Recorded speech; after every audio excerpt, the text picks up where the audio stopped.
All right. I'm going to just take another minute to let some people come in. We'll get started here in just a minute.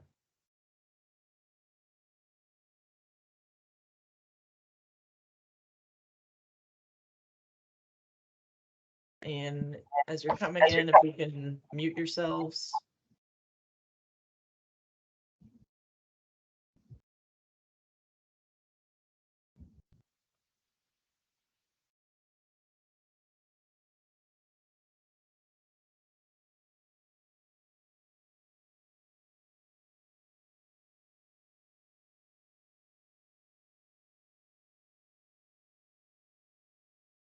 All right.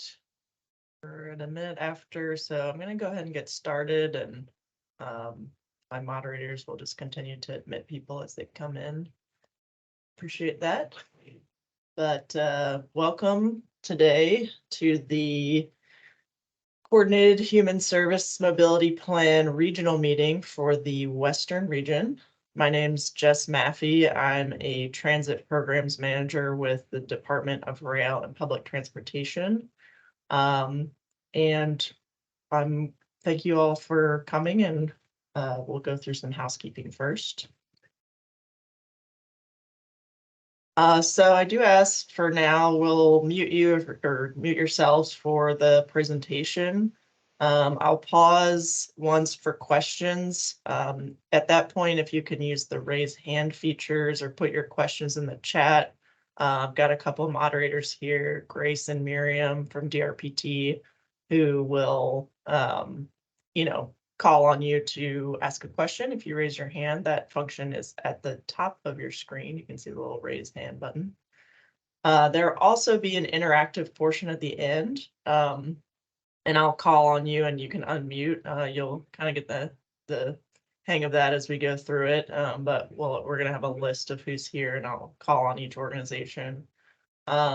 I see some of you have your cameras on. That's great. You can feel free to leave them on. I'll also invite you to turn them on at the end just so we can see each other. And if you'll mute yourselves as you come in, it's not automatically muted. So this webinar and each of the 6 regional webinars are being recorded. We will post the recordings on our YouTube page and send them to all registrants. And if there are other meetings that you would like a recording of, those are all going to be available. I can send them all out to everyone, or you can email me. Obviously, we have to get through all 6 of them until we have all the recordings, which the last meeting will be on Wednesday afternoon. So if there's any other meetings you'd like a recording of, just let me know. You will also receive this presentation, which has a bunch of links embedded in it, that will get sent out to you sometime after the meeting. This meeting counts toward points on your FY25 application. If you're a human service agency and you're planning on applying for 5310 funding, this does go toward your application. And I have a registration list, so I'll have you recorded. You don't have to worry about letting me know you're here. All right. So for today's meeting agenda, we're going to go through what is a CHSM plan. I'm going to start just kind of high level because I know, we've had some organizations have had turnover. I want to make sure we're all kind of starting on the same baseline page, what it is, what the federal requirements are, what the format of the plan is.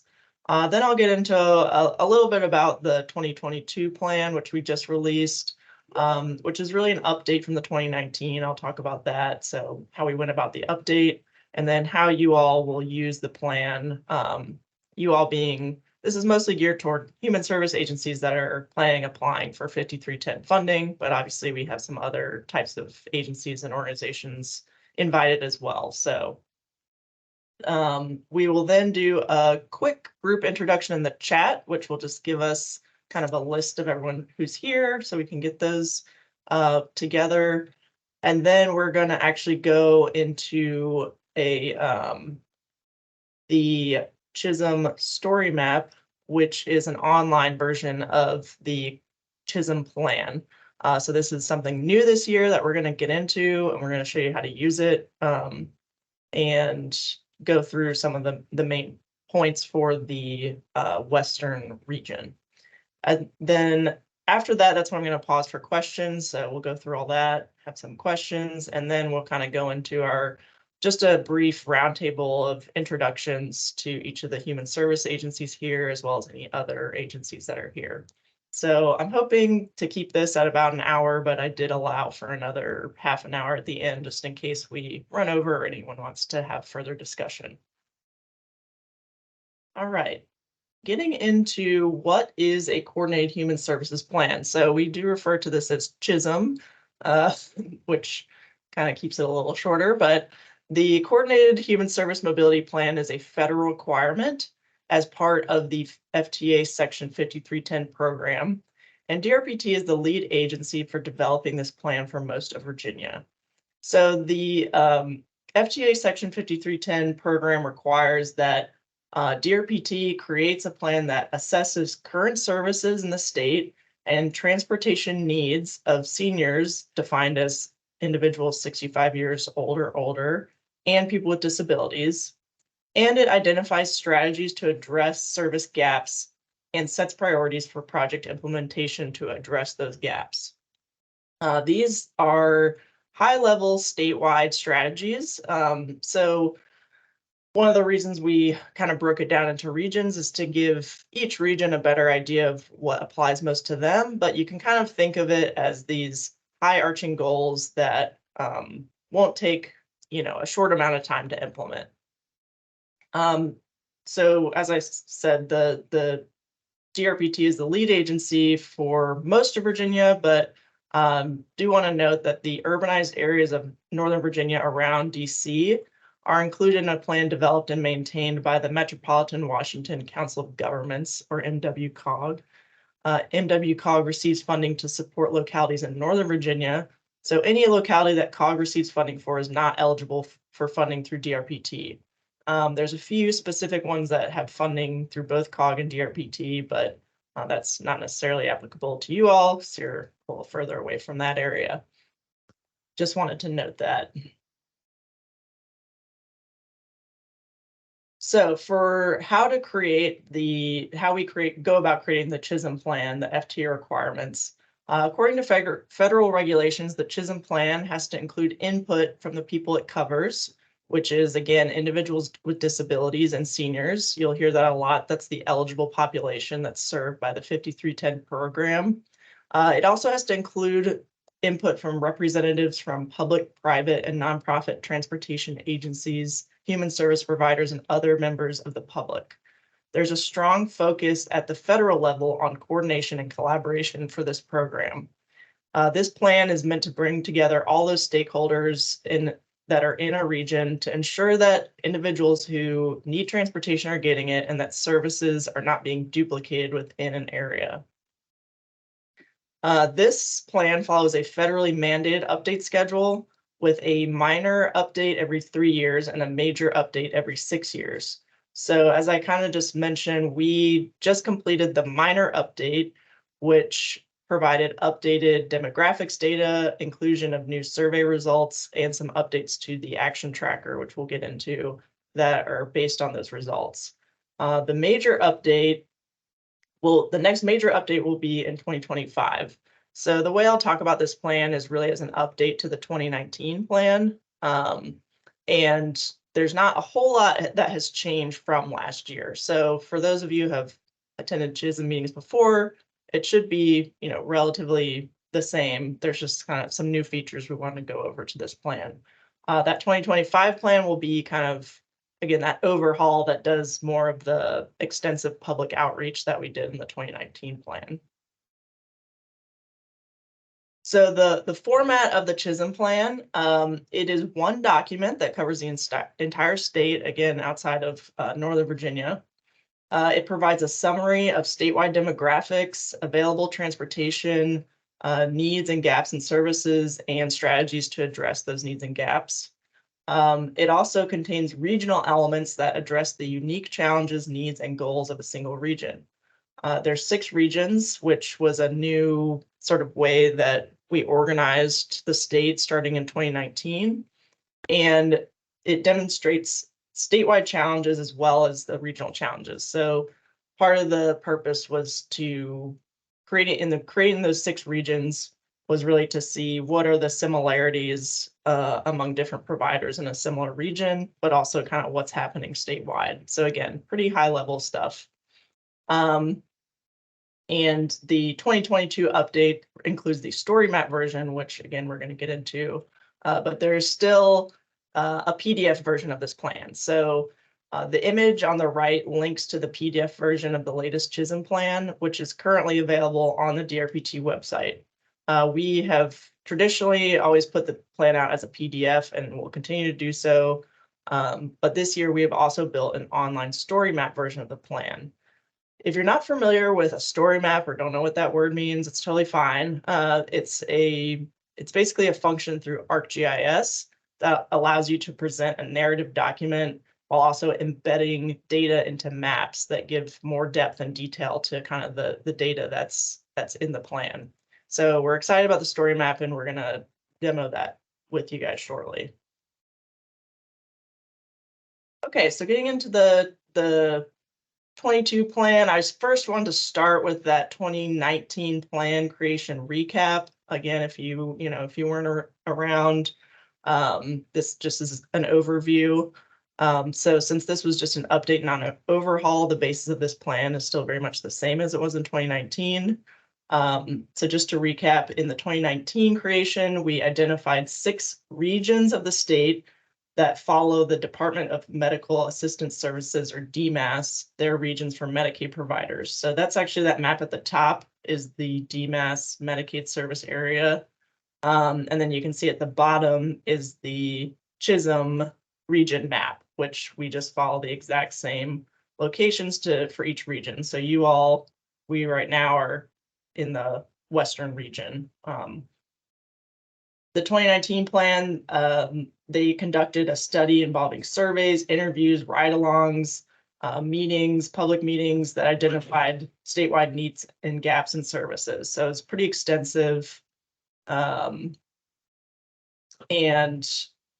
involved over a year of public input. It also identified underserved populations beyond 5310 eligible populations, including low-income veterans and homeless youth. It identified gaps specific to each region and recommended strategies through the action tracker. And it identified major statewide recommendations for coordination across all groups, including DRPT. So I'm seeing maybe you're having a little bit of trouble seeing the map.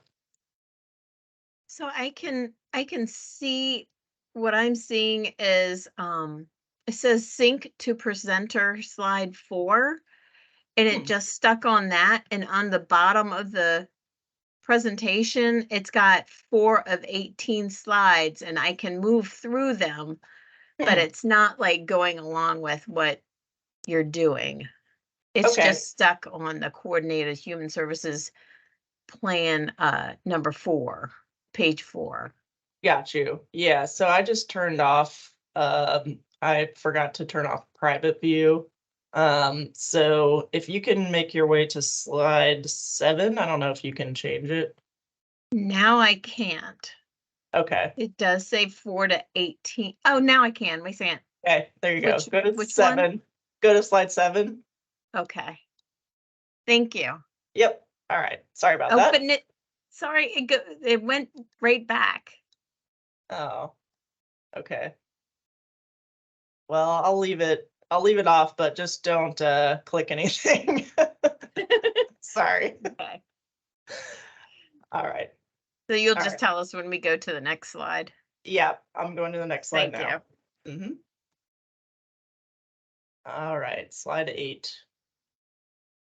So the 2022 update to the plan, again, I kind of went through this, but we built off the 2019 plan. We used the same regions, same populations and providers, but we provided updated demographic data and information based on the latest census data, essentially.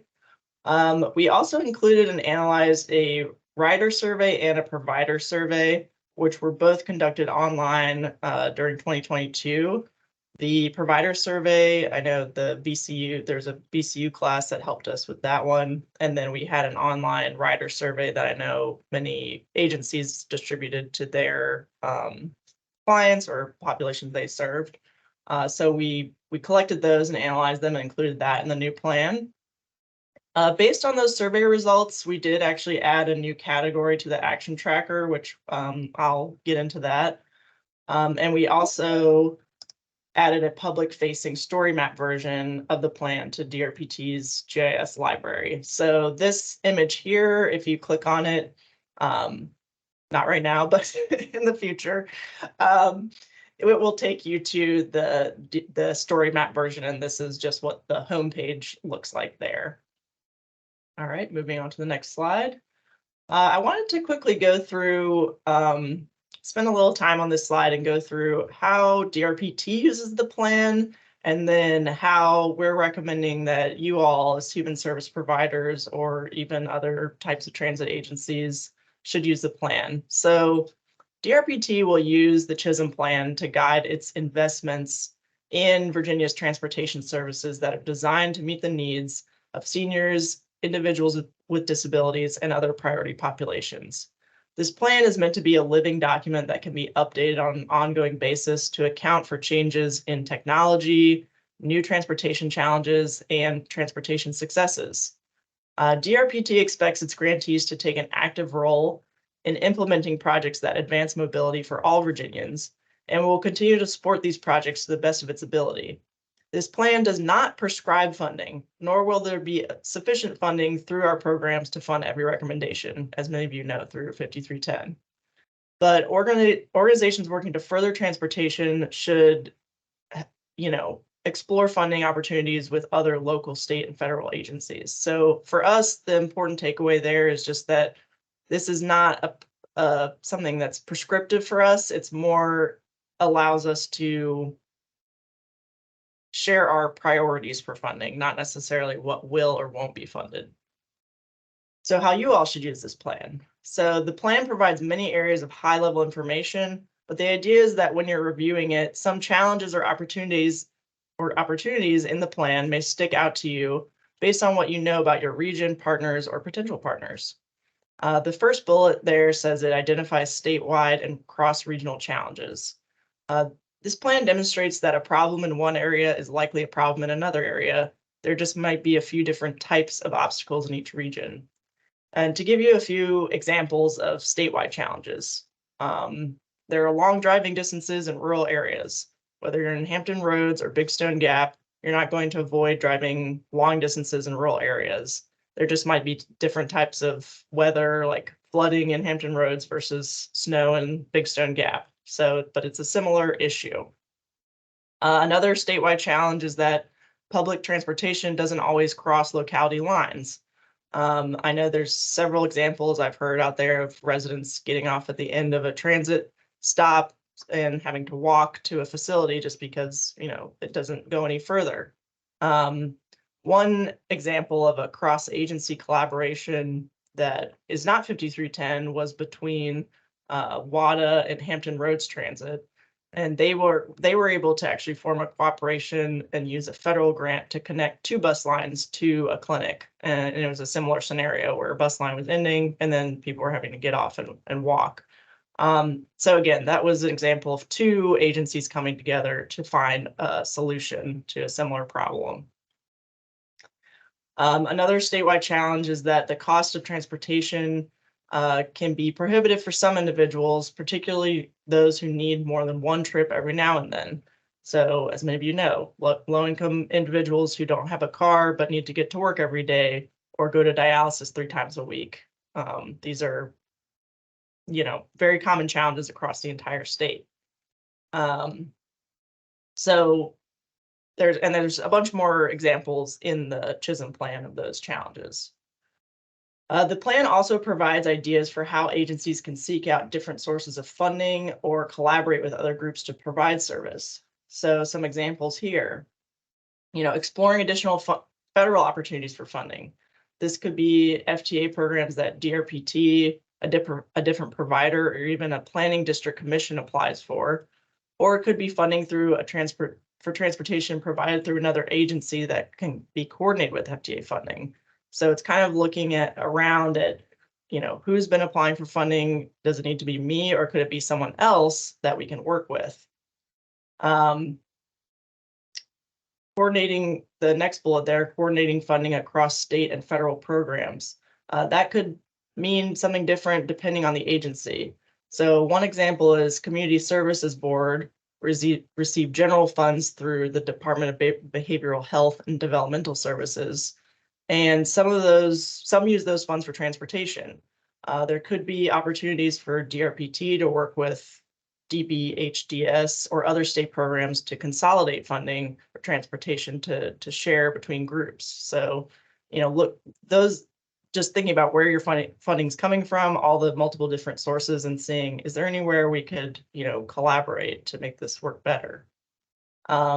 Use of TNCs, so transportation network companies.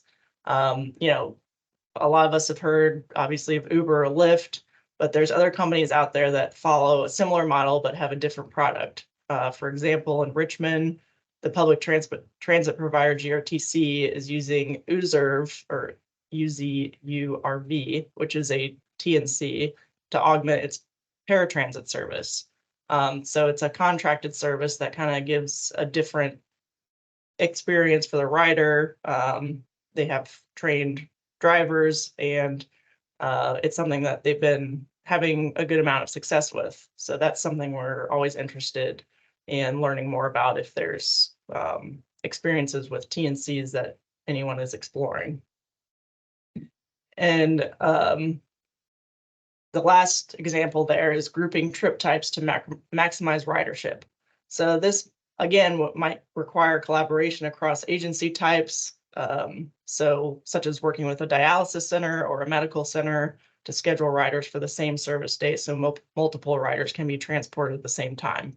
So again, it's just kind of seeing, those are the sorts of things we're interested in seeing agencies try to explore if possible.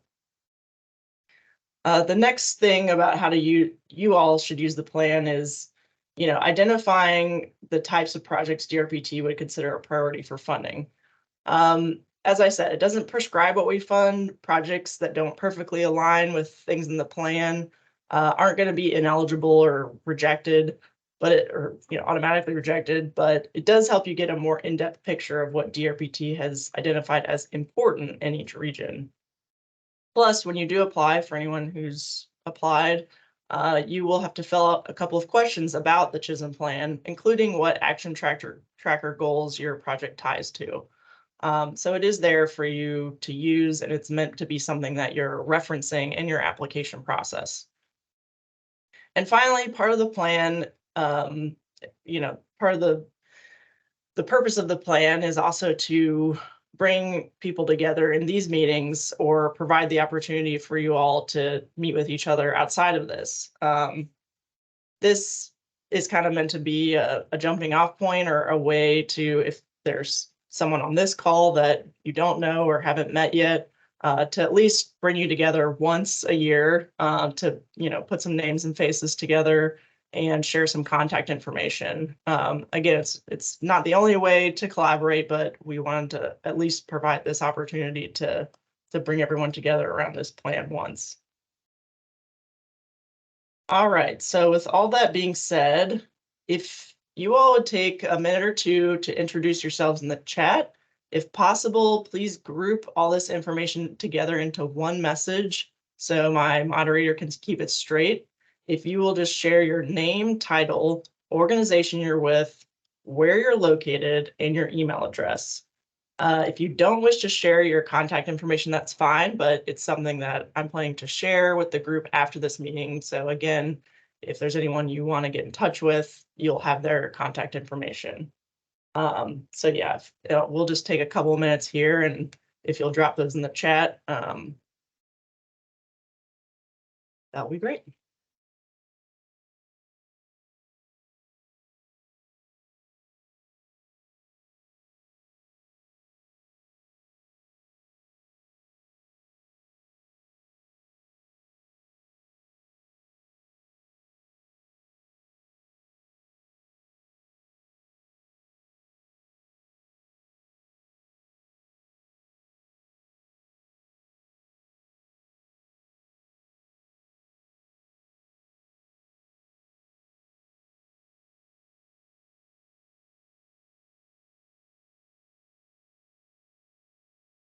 All right, seeing some people still typing, so I'm just gonna give it another minute.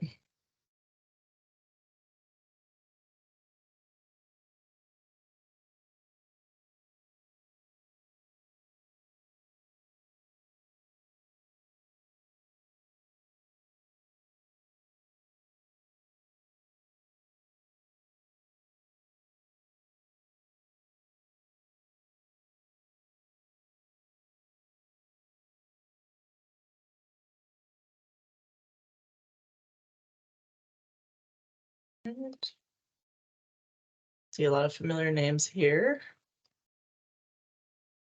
All right, I'll let you guys finish up your chats.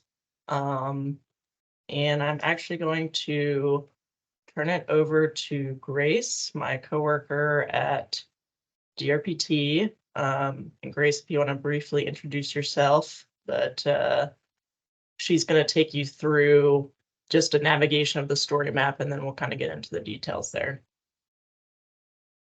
Can everyone hear me okay? Mhm. Okay, this microphone's sometimes on the fritz. Hi, everyone. I am Grace Stankus. I'm a transit planner at DRPT, and I assisted Jess with sort of the creation of this story map because I really like GIS, and I thought this was a good opportunity to make this plan more interactive and more accessible to everyone. So can you see my screen? Okay. Yes. Okay. So I know Jess sent a link, and of course you can click on the story map through this presentation, but I just want to show another way to access it. So the DRPT, the main website, drpt.virginia.gov, if you go to our grant programs here, the second sort of option, and then down to the Human Services Grant Program list, and if you click on that, it will bring you to all of the information that you need for the 5310 application. And if you go down to the bottom, application resources, the first link is the PDF version of the plan that Jess mentioned, and then the second is the story map version. And so when you click that, it will bring you to the home page. It contains all the same information as the PDF version of the plan. This is just a little bit more interactive. And so just to give an idea of sort of the functionality, you can click on any of the chapters, and then the chapters will appear up here. And if you would like to go back to the main page, you can just click on those 4 dots at the top. So to give you a little idea of what is in this plan that kind of differs from the PDF version, all of this, the text is the same, but the data is displayed just a little bit differently because that's sort of the advantage of having it in this format. So we have statewide demographics here for the senior populations. And if you click on it at this scale, you can see some stats about any sort of county that you click on right here in a pop-up. But if you zoom in a bit further, and it takes a little bit sometimes, it's a lot of data, it will load to the track level. And so you can kind of drill in a little closer to your service area, and you can see the demographics for the census tract. And so that's dependent on the scale that you're viewing the map. Full disclosure, this looks a little better if you have like a widescreen monitor. It doesn't always look great on a laptop just because it gets very condensed. So if you have the option to view it on that, I would recommend that. And so we have the senior populations in Virginia and sort of an overview of that, populations with a disability, and then as you scroll down, we have other characteristics that can impact mobility. And so these, they don't automatically come on. You have to toggle them on and off using these buttons. And we have a few of them that have accompanying write-ups. So the populations in poverty, zero-car households, and this vulnerable populations index, which was developed in a previous DRPT study and has like a little definition of what that is, along with veterans, internet access, and access to a computer, smartphone, or tablet. all of this is just sort of here for you to explore if you're interested or would like to include some sort of demographic information with your application, with either DRPTs, grants, or other grants. And so that is sort of a main feature or a main way that this differs from the PDF version. And then I'm going to quickly go over the action tracker and how that looks different here. And so Jess is going to go over these probably in more detail, but there's sort of just like the definition, a little write-up about all the different gaps in Virginia. And then if you click here, where it says action tracker at the top, it will bring you to it's sort of a more interactive version of the action tracker. And so unfortunately the text doesn't wrap, so it's very long. Sorry. But these are all of the the transportation gaps are listed here, the goals, and then the specific action items are listed over here. And so one way that this is interactive is that you can select by a gap. So, okay, you can select by funding, and it will bring up all of the action items for that particular gap.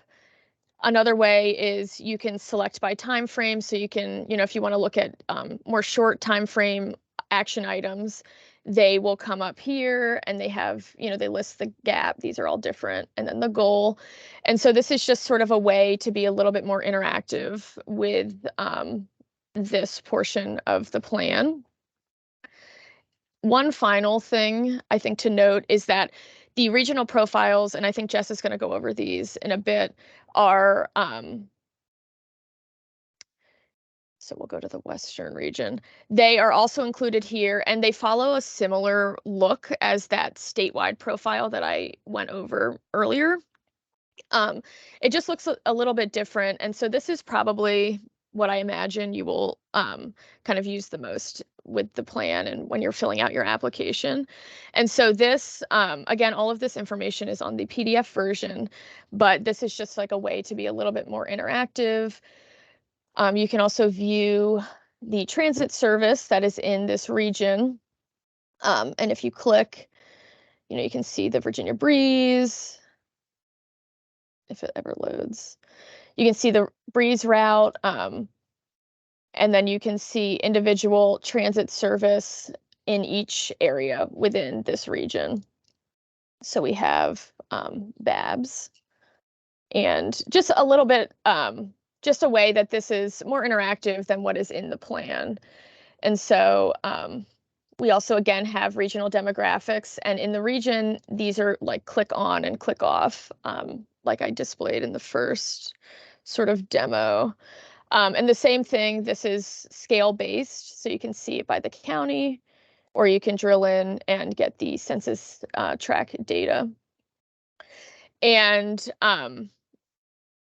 we have here, this is from the PDF plan, all of the gaps from 2019, and if they changed or were updated in the 2022 update listed here. We have some regional strengths that were pulled out from the outreach. And then this is probably what I foresee you all looking at the most. These are kind of the high priority action items for each region. And so these are the actions that coordinate with the action tracker that, hopefully you'll be able to tie your applications to some of these high priority gaps and goals. And so then again, you can just go back to the action tracker if you click here, just sort of for additional interaction. And that is sort of probably like the biggest things that I wanted to show in terms of functionality. And again, this is meant to be a resource for you all, sort of be a little bit more exciting than a PDF plan. And I hope that you all find it useful. And so I'm going to turn it back over to Jess. I'm actually going to pause here because I know just on the navigation, does anyone have any questions here for Grace just about not necessarily the content, but how to navigate this, or if you want to see anything else?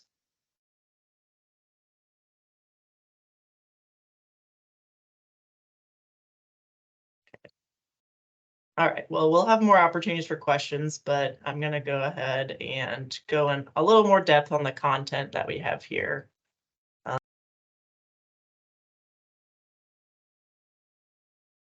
I'll stop sharing if it makes a difference. Okay.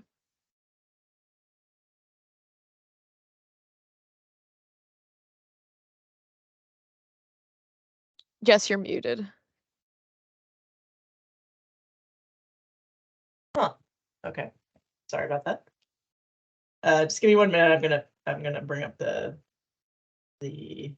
page for myself.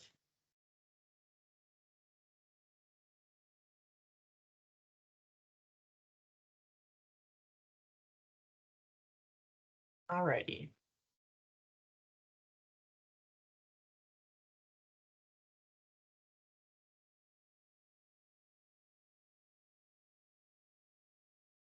Okay, can you see this?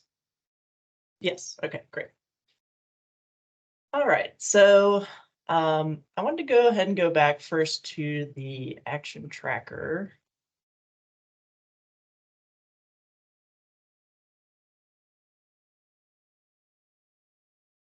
And I just wanted to give you a full picture of the gaps and goals. Like Grace went over, you'll see when you go into each region, we've identified priority action items for each region, but ultimately your project can and should align with really any of these action items in the action tracker. Obviously, ideally, if you identify the ones in your region, that's great, but you can really consider this all, a priority for DRPT. I am going to read through each one just to hopefully give you an idea of how we're thinking about the gaps. However, you can also go back and read the chapter here for a more in-depth explanation of each of these gap items. So I'm just going to pull up this action tracker. And you can also, this is just another little thing, if you hit this button, it will pop out into a bigger screen. Can you see this okay? The bigger screen version? Yes, okay, cool. All right, so the first gap that we've identified is trip availability. And the goal related to that is just expanding service availability. So that could include expanding after hours transportation service, increasing availability of long distance trips, or expanding trip types to better meet rider needs. When we talk about trip accessibility, that's really improving access to transportation. So, this is pretty basic, but providing transportation to the eligible population who can't use public transportation or who live in an area where it's not available. Enhancing scheduling is a good one, and exploring the feasibility for expanded door-to-door service. Again, just accessibility to the transportation for different groups. Trip reliability. So this, I do want to pause here. This is one that I mentioned is actually new to the action tracker. This was identified as part of this update after analyzing survey results from riders. We were really finding that the idea of rider experience kept coming up, and it does seem to overlap with other categories here, but also kind of have its own nuance. So we wanted to pull it out and make it its own item. So in this item, the writers in the surveys were using words like reliability a lot, as well as words like cleanliness, friendliness, and talking about their experiences using technology to schedule their rides. So right now, some of the action items under reliability are exactly the same as other categories, but the idea is that they would be focused maybe more around improving the rider experience overall, or it's just a way for you to use the action or the action items to better sort of describe what you're trying to do. So I just want to go through these real quick. So the goal under reliability is really improving the rider experience. This could be, and you'll see this one later, but having, standardized education and training opportunities so that they're providing aid to their passengers, or, you know, a good rider experience, increasing staffing so that, you know, again, that reliability word comes in there, I think, to make sure that we're meeting everyone's needs. And then exploring implementing improved public-facing technologies such as scheduling software or apps that are made to be user-friendly. Obviously, technology is not necessarily friendly for everyone, but the idea is that, you know, maybe in some of your populations that would be something that's helpful. So that could apply to you or could not. It just depends on what's good for your population. Under service alternatives, this is really the idea of expanding transportation options. So this could be partnering with public transportation providers to determine opportunities for route modification, deviated fixed route usage, or other alterations to their services that could work together on. This is, again, kind of like I mentioned, the idea of exploring partnerships with hospitals, medical centers, to see how existing transportation services can assist with their transportation needs.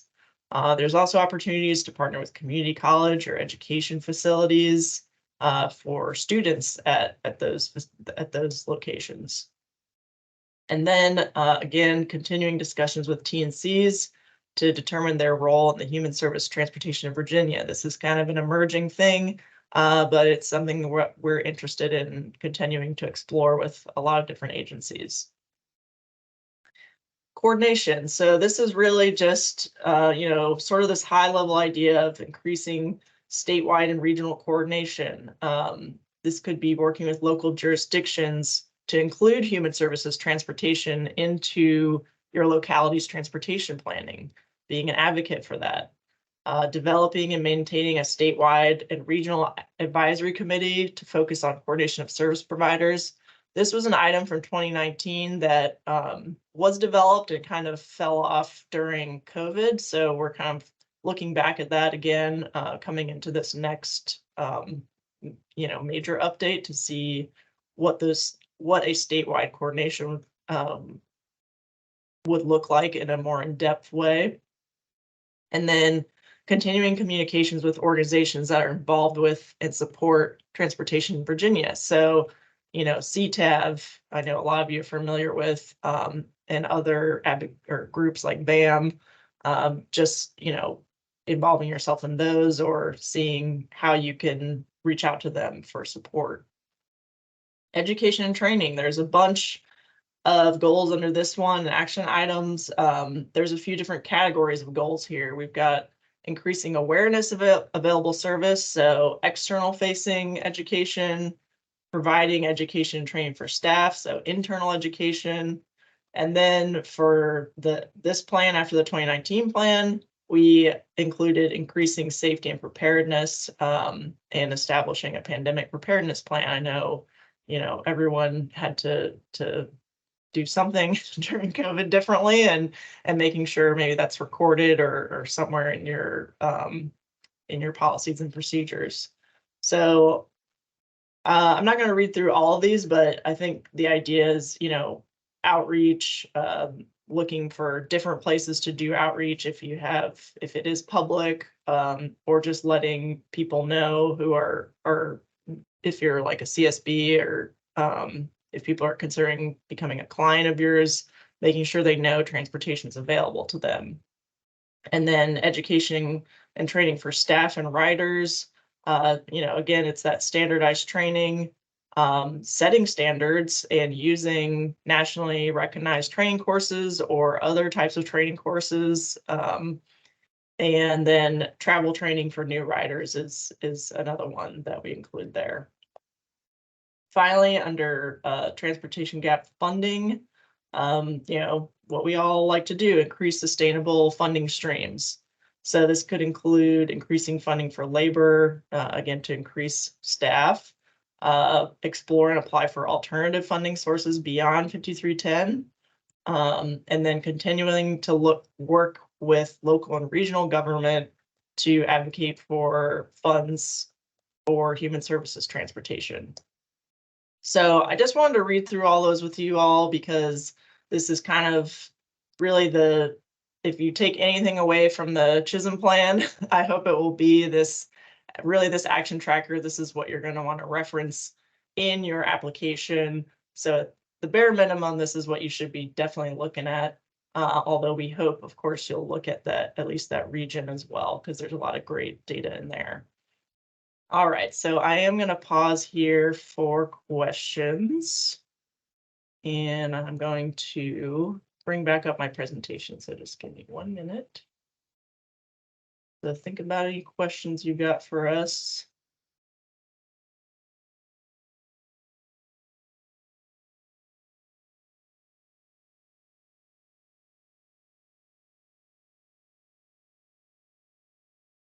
Here we go.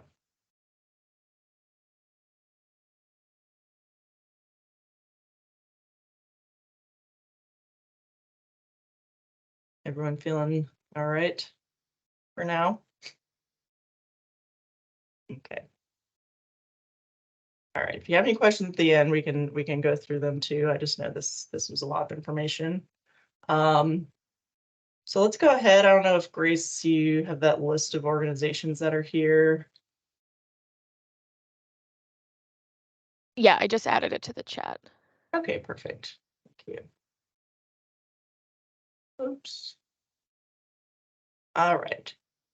Great. Thank you. So I'm going to go ahead and call on each group who's here. If you have multiple people here from one agency, just one can reply. And I'm going to try to call on groups I know would be applying for 5310 first. And if there's any other ones, I'll call on those next. But when introducing yourself, please give, again, your name, title, and organization. But if you wouldn't mind, when I call on you, briefly introducing your agency, letting us know what type of funding you're planning on applying for 5310, if you are planning to, and briefly describing your proposed project. And I'm going to start with the Arc of Augusta. If you'll unmute yourself. Yeah. Hi. So this is our first time that we'd be applying for this. Okay. The Arc of Augusta is a nonprofit that works with people with intellectual and developmental disabilities. We were recently licensed for more of a community engagement program, as well as doing a lot of things that are more just social events for people with disabilities. And what we've ran into is families and individuals not having the transportation to get to these free events and activities. So we're going to be applying for kind of the capital vehicle funding, especially to get a wheelchair accessible vehicle so that we can actually make everything a little bit more friendly for individuals with disabilities. Awesome. Thank you so much and welcome. Sure. Yeah. Thanks. All right. Now I'm going to go ahead and call on Danville, Pennsylvania Community Services. Karen. Good morning. Excuse me. Good morning. My camera on so you can see. Oh yeah, sorry. I forgot to invite everyone to turn their cameras on if you'd like. So we are Danville, Pennsylvania Community Services, and we provide community service board type services for Danville and Pennsylvania County, Danville City and Pennsylvania County. The funding we're applying for, I am going to assume that, because I don't know for sure, but it's going to be for vehicle replacement. And I'm not sure which vehicle or vehicles will be asking to try to replace this year, but that's what it'll be for. So the project is just to replace some vehicles that are overused. Okay, great. Thank you. In Circle, Melissa. Absolutely. Good morning, everybody. Encircle is formerly Lutheran Family Services of Virginia. So we have an array of services across the state, but our work with people with disabilities actually is in every region of the state. So I'll be with Jess in a lot of these meetings this week and learning about the different ins and outs of things. For the Western region, which I'm understanding includes Lynchburg, we have a day support program in Lynchburg for people with intellectual and developmental disabilities, and like others are looking for community engagement outputs there, and the ability to move people around the area as they need. So more for engagement opportunities than for doctor's appointments and things like that, which would be more akin to our group home needs. So in Lynchburg, we would hope to apply for a capital grant to get a van for our day support program there. All right, thank you so much, Melissa. Encompass, Ray, or Shelby, if you'd like to speak. Good morning, this is Ray. We are Encompass Community Supports, formerly known as Rappahannock Rapidan Community Services, and we're the Community Services Board and Area Agency on Aging. For Planning District 9, which is kind of split between two regions, Western and Northern. We are applying once again for capital vehicle replacement primarily, and we serve individuals with disabilities and older adults through senior centers, developmental disability programs. Also, we serve DIDLIC Incorporated for vocational rehabilitation. And we also work very closely with the Regional Transportation Collaborative. We're under contract with them, and they're housed with our regional commission. So we supervise call center and also provide vehicle sharing for our volunteer transportation network in the region.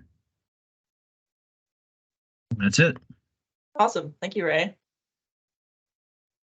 All right, next I've got Pleasant View, Pam. Hi, I'm Pam Miller. I'm the Development Director at Pleasant View, and we support people with intellectual and developmental disabilities in Harrisonburg, Rockingham County, and surrounding counties. We have residential and day supports, including supported employment, and we are going to be applying for a replacement vehicle. Awesome, thank you. Next we have Rappahannock Rapidan Regional Commission, Kristen. Yes, I'm Kristen Lamparaza. I'm the mobility manager for the Rappahannock Rapidan region, and I work with Ray Parks from Encompass, like you said, the Area Agency on Aging. We run a mobility management program in this area that covers 5 counties. We are kind of smack dab in between urban areas, but we don't have any connection to mass transit. So we have a lot of need in our rural and semi-rural area. And we run a mobility call center, the first call center in Virginia, where we connect people with all available resources for transportation. We also facilitate a lot of different mobility solutions to meet those needs that we come across when we're talking with people through that call center. And we are going to apply for funding again to support our operations and our mobility management. That includes some staff and also some funding to contract transportation providers to come into the area and provide some of those unique supports. Thanks, Kristen.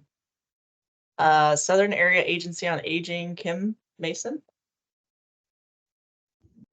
Hi, I'm Kim Mason. I'm the mobility manager for Southern Area Agency on Aging. We cover Henry County, Patrick County, Pittsylvania County, and Franklin County, as well as the cities of Martinsville and Danville. That actually puts us into 2 different regions, the Allegheny and the Western. Plans for this upcoming fiscal year is just to apply for funding amounts similar to what we had last year for our volunteer driver program, our voucher program, and our Miles for Vets program. Great, thanks, Kim. Thanks. And Thomas Jefferson PDC, Sandy. Hi, I am the Director of Planning and Transportation for the Thomas Jefferson PDC, sitting in for who is going to be our mobility manager. We are currently in the process of launching a new mobility management program that should be operational by on January 1st. So we're excited about that. We are following the lead of the Rappahannock-Rapidan Regional Commission and the model that they established, and we will be reapplying for funding to continue that mobility management program after we get it off the ground. Great, thank you. The other groups here I'm going to call on. I'm not sure whether or not you're applying for 5310, but just let us know. Otherwise, if you'll just introduce yourself and just talk about any collaboration you've had with any of these groups, or, you know, yeah. So first I've got Brightbus Central Shenandoah PDC, Devin. Yes, good morning. Devin Thompson. I'm the transit planner at the Central Shenandoah Planning District Commission in Brightbus. We are not applying for 5310, but I do like to just keep apprised of what's going on in our region and to help with any coordination from any of the folks in our region as kind of an intermediary. Thanks, Devin. We've also got Central Virginia PDC, Kelly or Ada, if you'd like to chime in. Hi, this is Kelly Hitchcock. I'm the Deputy Director of Planner here at the CVPDC. We have not applied for 5310 funds. We do have our commuter assistance program, but we just like to, again, wanted to listen to, you know, what the offerings are, and also similar to Thomas Jefferson PDC, like to see what the opportunity is to advance our ability to serve with the transportation needs in our area. Great, thank you and welcome. And the last one I have is the Harrisonburg Department of Public Transportation, Caitlin. Yes, good morning. My name is Caitlin Noser. I'm the Grants Program Manager here for the Harrisonburg Department of Public Transportation. We are not applying for 5310 funds. However, we're here, you know, just to support our local agencies to see how we can share resources and benefit those, and maybe even mutually benefit all our transportation programs. So we just want to stay involved with our community and share our resources that we can. Awesome. Thank you, Caitlin, for coming. Appreciate it. All right, so I'm gonna wrap this up, but I wanted to share some final information, which is that the FY25 application will open on December 1st and it will close on February 1st, 2024. This will be through our new web grant system. As I hope many of you have heard, the Olga system is being transitioned out. We will not be using Olga for applications this year. We will be using web grants. And I think there's actually I got a message today about an email going out about some registration training that will be happening at the end of this month. So you should start receiving some more information about web grants. Don't fear, the application itself will not be super different from previous years. We'll just be in a different online system. So the other thing here is, you know, I really appreciate you all just coming in and introducing yourselves and your programs. If any of you would like to follow up with each other, I am going to send that chat out that you all put all of your great information in with your emails. I'm going to send that out when I send out the follow-up email from this meeting, which will also include the slides and the YouTube video. So you all will get all that information about each other. And I hope, you know, if you want to connect beyond this, that you'll use that. And of course, I'm always here. That's my email and my phone number. And I'm happy to schedule a meeting to chat with anyone. I should have put on here that the pre-application workshop will be on November 1st. I know a lot of you have gotten the link to register for that, but I will send out that link as well with the follow-up email. So November 1st will be the big webinar about the application that I'm sure you're all very eager for. So The last note I wanted to put on here was that I just found this a very useful resource. A lot of the photos in this presentation are these stock photos available through the National Aging and Disability Transportation Center for free. So I put a link there just for when you get these slides, you can go there and check out that photo gallery. I just have been finding it a really great resource. So that's all I've got. And unless there are any other questions, I will let you all go. And I really appreciate you coming out. Hey, Jess, this is Yes. Ray. Will Hi, the Ray. November 1st workshop be recorded if we can't be available that Absolutely. day? Yes, definitely. Thank you. Yep. All righty. Thank you all.